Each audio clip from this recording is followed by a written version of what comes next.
Burrito Part 2. We're going to do some cheese.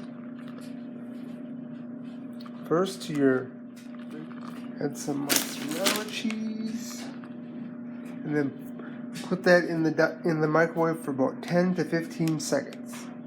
There we go, it's a little melted, if you can see, and then we add the meat.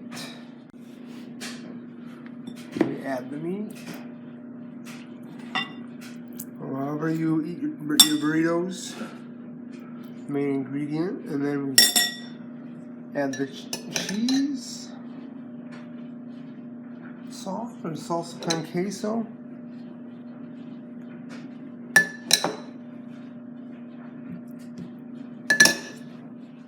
Then we add the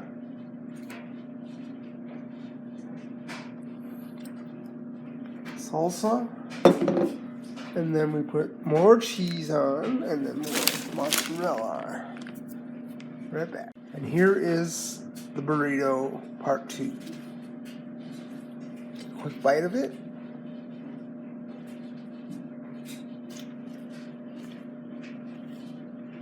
That's really good. Tasty. Thank you for watching.